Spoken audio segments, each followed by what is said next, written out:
Hey guys, welcome back to my channel. If you're new here, my name is Lindsey. Today we're doing this Fox Eye Fall Glam. I hope you guys are going to enjoy this video and get all the fall vibes that you desire.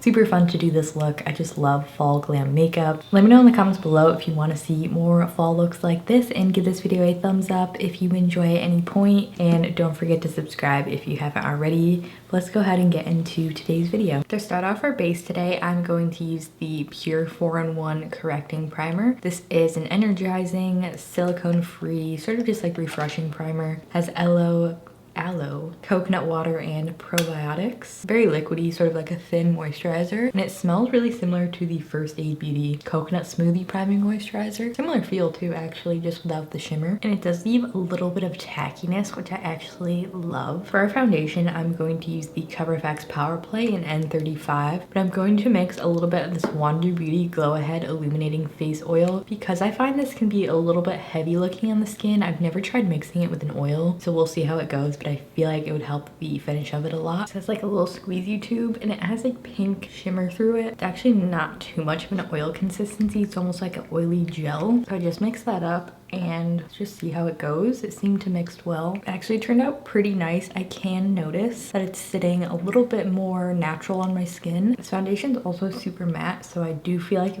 adding the oil in really helped with it not being too matte. So I'm actually going to leave the base how it is and come back to it later. We're going to do our eyes first, so I'm going to actually pop on the Bosca Triple Hyaluronic and Honeydew Moisture the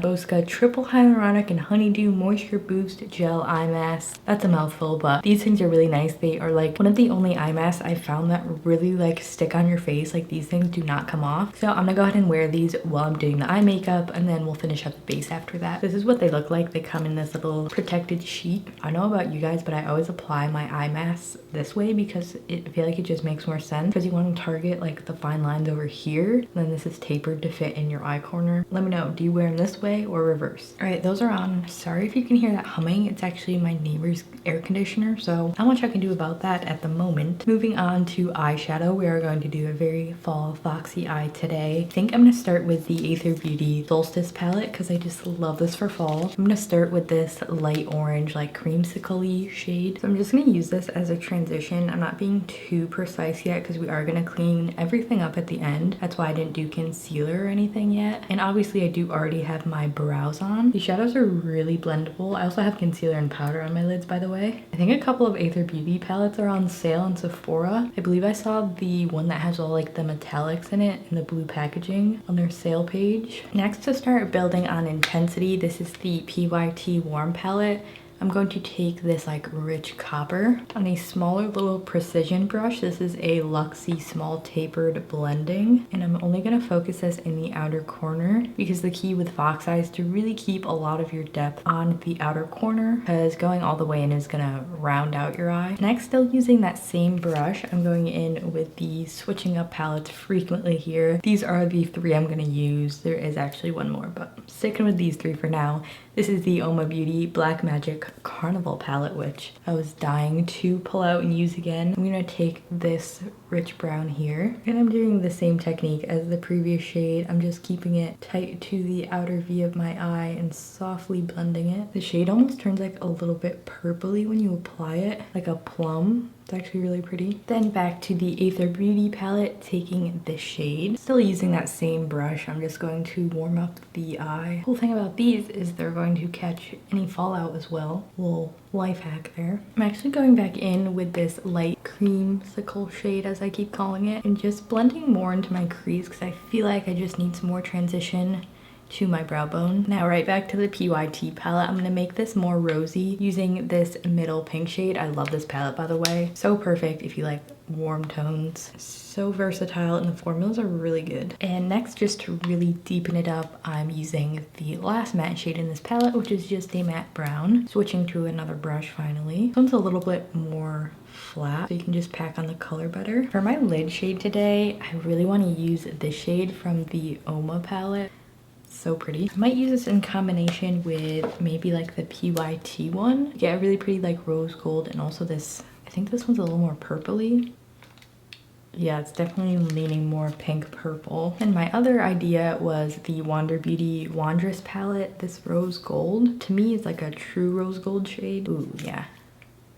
I think I'm gonna use this one in combination with the Oma Beauty one. So I'm actually gonna use some concealer using the ColourPop Pretty Fresh to black out my eyelid so the colors look a little bit more intense. And I'm just using a flat shader for this. And I'm stopping about halfway and using my finger to blend that edge. Alrighty, first starting with the Oma Beauty Burgundy Red over here. Oh wait, should I use this one? That's so pretty. It's really similar to the Wander Beauty one. I think I'm gonna take these two together. That other shade is this one over here, by the way. But starting here, I'm starting this almost at the edge where we put the really deep brown, and then stopping a little before halfway. Doing the same over here. And then next grabbing this light rose gold. I'm using this shade on the rest of my lid, but not going in too far yet. Next I am taking some black liner, and I'm gonna angle the wing so it's very, very slanted to get a more fox eye effect. Usually with fox eye, I use like a powdered eyeshadow, but you can still use a liquid liner. You just have to make sure the angle is, instead of being straight out, like very towards the end of your brow. So I'm gonna go ahead and do that, and I'll be back. All right, there's our liner. You can go all the way in and do that sort of inner corner fox eye trick, but my tear ducts are so close to my nose. It's never ever worked for me. Like, there's not enough space. Either I can't do it or it just does not work on my eye shape. But if you can do it, it looks so pretty. So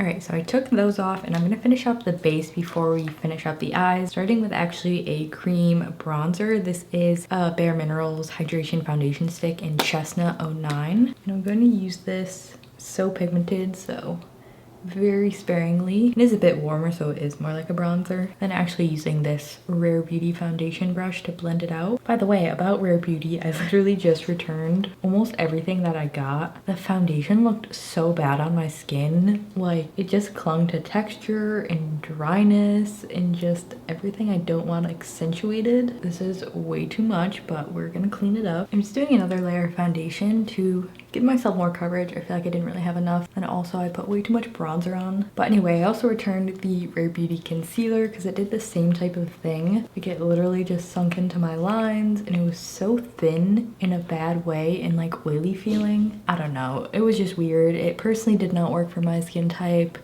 The blush I returned too because it was probably like the best of the worst out of those. It was really pigmented, which was nice, but I also found when I dotted it on my cheek, it would pick up whatever foundation was on, like when I had powder, even if I didn't have powder on my face. And the same thing with the highlight. It just picked up on foundation and just did not wow me, unfortunately. All right, I think we managed to fix this. I'm going back in with the ColourPop Pretty Fresh, and I'm going to start this under my eyes, using quite a lot. And then I'm taking a tiny little brush and getting some product on there. And this is where we're going to clean up the like extra eyeshadow we have there. And then blending in the concealer I put under my eyes. So I basically just like remove the product with that brush. And now I'm just fixing it so it doesn't look crazy. If you don't want to use concealer, you could also just take like a micellar water. This one's from Bioderma. And then just get that on your brush and do the same thing. This actually probably works a lot better than concealer, especially when you have like a bold color. It can sort of smudge. All right, let's get setting. I'm going to use the Cover FX Perfect Setting Powder in the translucent light shade and a small little Real Technique setting brush. I'm just gonna make sure that the concealer creases are out. I do find the ColourPop concealer, you can let it sit for a while and it still doesn't like crease too bad. I'm gonna put some extra right under here because I think I'm gonna go in with a black eyeshadow and really smudge the wing out, and I don't want any fallout on my face because it's just gonna protect my foundation. Oh my god, what? The tip of this literally just came off into the concealer. How am I even gonna use this? That's sad. I like that concealer. It's ridiculous too. Why is it breaking? I literally just got that. Bouncing back to the eyes, I'm going to dip in to the Becca Cosmetics. This is their Pearl Shimmering Skin Perfector, kind of an oldie here. And I'm actually going to use this as an inner corner and brow bone highlight. Sometimes it's hard for me to find like an inner corner highlight that's bright enough. Like, it literally has to be white. Now taking a flat liner brush and a black eyeshadow. This is ColourPop. Currently mad at them because of that concealer, but one of the only black eyeshadows I have, so we're gonna go ahead and I'm going to tap this on. I'm gonna smudge out the wing, try not to get too much fallout, just to really soften that edge, make it more smoky. All right, so that's done. Going back to the Pyt Warm Palette, I'm gonna use these two shades on my lower lash line, only on sort of the outer half, not too much inward. Again, if you're doing a fox eye, you want most of the color on the outer edge. Let's finally finish up our face. I'm going to use the Fenty Beauty in the Sun bronzer, which is very light. I think this one is the lightest shade, so pretty. It is matte as well. I'm gonna do a slight contour too with the NYX. These are their Sweet Cheek matte blushes. This is the shade So Taupe, which is like an OG contour for fair skin. It's super, super, super cool tone, so I go light-handed with it. For blush, I'm using another PYT product. This is the Heartbeat Cheek color. This one's in Hustle, which is the most like rose gold blush I had. And I'm using a Flower Beauty, I love this, blush brush. And you want to focus this on the backs of your cheekbones because focusing on the apples is going to round out your face. And if you're going for like a, you know, the foxy pulled back look, you want that kind of placement. And then to highlight, I'm just using that same technique with the Becca Pearl highlight I used earlier on my eyes. Do you ever feel like your makeup looks bad and then it turns out good somehow? That's me like every video. So I just got some new faux mink lily lashes, so of course I'm gonna use them today. They were on sale for like Ulta, what is it, 25 Days of Beauty. So I think I'm gonna use these ones because I had already cut them, and these are Miami Flare, and the key to fox eye is a very flared outer edge lash. So I think these are definitely going to be perfect. And then I also picked up a new Velour lash glue, which is my favorite lash glue. It doesn't irritate my eyes at all. This is my old one. It's literally like all gunked up and it has like hair stuck to it. So I'm glad I have a new one. And letting these dry a little bit and then popping them on. All right, lashes are on. I think they look so pretty. The lash band on these is definitely thicker, which I expected. If you're new to lashes, I would definitely not recommend starting with something like this. I would start with like Ardell or Kiss lashes. I love the Kiss 01. If you trim those about in half, they give you a really pretty flared effect as outer corner lashes. These are like if you have some experience putting on lashes, because even for me, this one took 2 tries. I got this one on at first. Just because they're a bit thicker, they can be more hard to work with, but I do feel like the effect of these was really pretty for this look. This is Miami Flare, by the way. So let's move on to lips. So I'm going to do a bit of a brown lip today. I'm going to use this ColourPop lip pencil in BFF3 because it's the only brown lip pencil that I own. And then I pulled out both the Sephora Clean Lip Mousse and also Bite Beauty Hard Cider. I think I'm going to use the Bite Beauty one today because this is like a really true brown. So pretty. All right, my battery is slowly dying, but for the center of the lips, I'm gonna use the Rowan Liquid Lip Balm. This one's the shade Remy, which is a light pink. All right, guys, that was it. I think we're done. We are done. Quite a journey. We went through a lot, but I really loved the makeup and how it turned out. I hope you guys do as well. All right, guys, that was it for our fall fox eye makeup look. Hope you enjoyed watching this video. Please don't forget to give it a thumbs up if you found it enjoyable to watch. Don't forget to subscribe if you haven't already. I would love for you to join me, and I would love to know in the comments below what your favorite shade to wear for fall is. Comment yours below. Mine's definitely clearly warm tones. But thank you for watching again, and I'll see you in my next video. Bye.